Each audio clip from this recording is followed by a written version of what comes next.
Oh, there you are, YouTube. Do subscribe if you're interested, but also no pressure. But if you did, it would be much appreciated.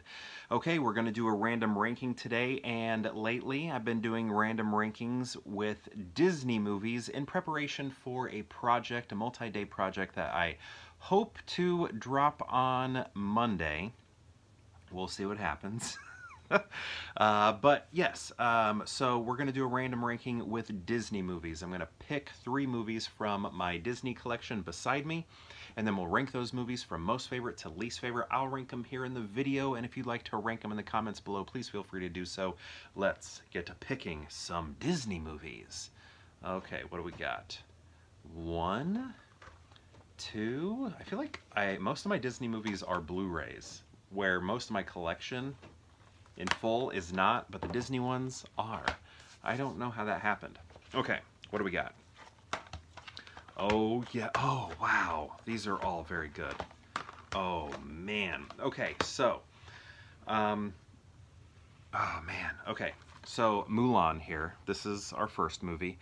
So I had kind of like grown out of Disney a little bit when Mulan had happened. So for me, it was like Little Mermaid through The Lion King minus Rescuers Down Under. Like, that was my era, right? And then when Pocahontas came out, I was like not as interested, and then the following movies I wasn't as interested. But my cousins were spending the night, and my stepmom was like, hey, let's go to a movie. So we went to a movie, and we went to go see Mulan, and it was so great. It was fantastic, and I was like, whoa, Disney movies are still really good. And I just had such a great time with it. The music was great, and it just kind of felt like it was a part of that Disney Renaissance, like that peak portion. I know like Michael Eisner and Jeffrey Katzenberg, well, Eisner was still around, but Katzenberg was gone by this point, and Frank Wells had passed away. But this just, it still felt like it belonged in like peak Renaissance, you know, like it was later, but it felt like it needed to be like moved in with Little Mermaid through Lion King. I thought it was great. Still really love it today. Honestly, the music can make me tear up a little bit. Like I don't know, I really think this movie is good, and I'm glad I saw it in the theater and I didn't pass on it, because there are a lot of movies I did pass on later, watched, and they weren't that great. But you know, this one I'm just thankful that my cousins came over and we saw this in the theater. Next, we have one of my favorite Disney movies that is not a part of the Disney Renaissance. I believe the era this one comes from is known as the Xerox era, because they would Disney used like a Xerox method in transferring their hand drawn sketches to the animation cell, so everything kind of has like a scratchy look to it, if you notice in movies that came out during this period. But I really love this one. We had this one on VHS growing up, and it was a big watch for me. Really liked it.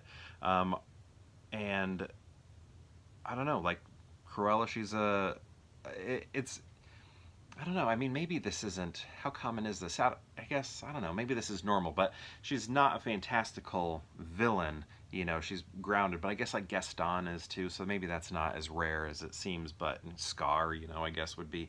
But I don't know, something about her, she just makes for a good villain, and then she has, you know, the 2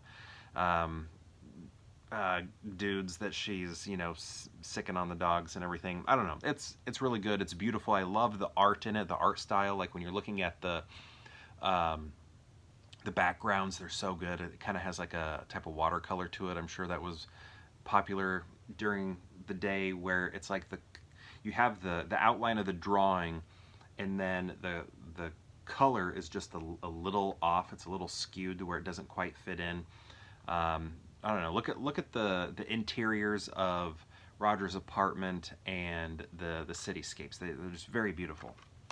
Next, we have an underrated one. This is one that I passed on because I was like getting too old for it or whatever. But when I was in college, I had a buddy who was just like a big Disney fan. He was also like a major like punk rocker, but he grew up going to Disney World with his parents. So it's kind of funny. You'd see like, he'd show me pictures, and you'd see like him with his parents at Disney World, but he's looking like this hardcore punk rocker. It's just kind of a funny composition. But he was the one that told me not to sleep on this movie and showed it to me. You know, I had watched it years after it had come out, and I really like this one. This is underrated.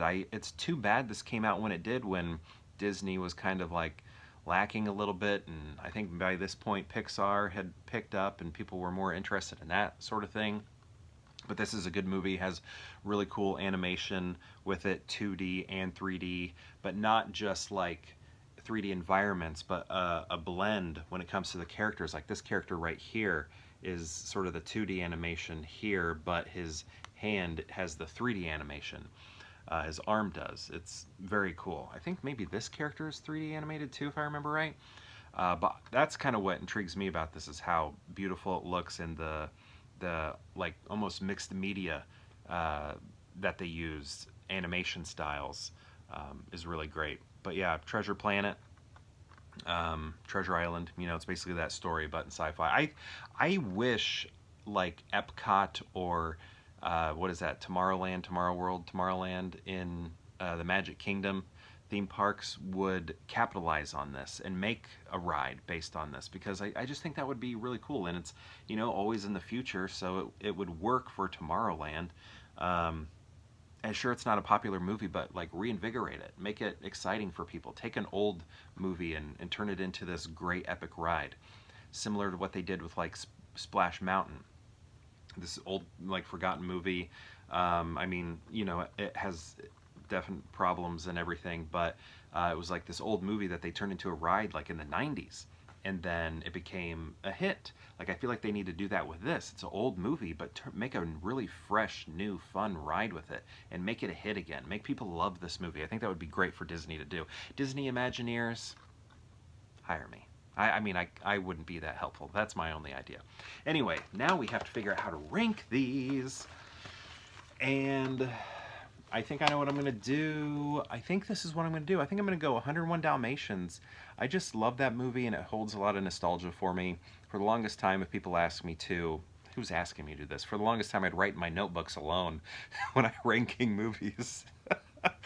Like if I were ranking Disney animated movies, this one was usually number 5, because it would be the 4 from the Renaissance, 4 popular ones from the Renaissance, and then it would be this one. So I got to put 101 Dalmatians in number 1. Then Mulan, that was just like something I was about to sleep on, and then my cousins came over, we saw it in the theater, and I loved it, and it felt like it fit right in with those Disney Renaissance movies, and the music is great and can make me tear up. And then Treasure Planet is an overlooked movie, forgotten film, I feel like, that deserves way more attention and also deserves a ride at the theme parks. I think that would be fantastic.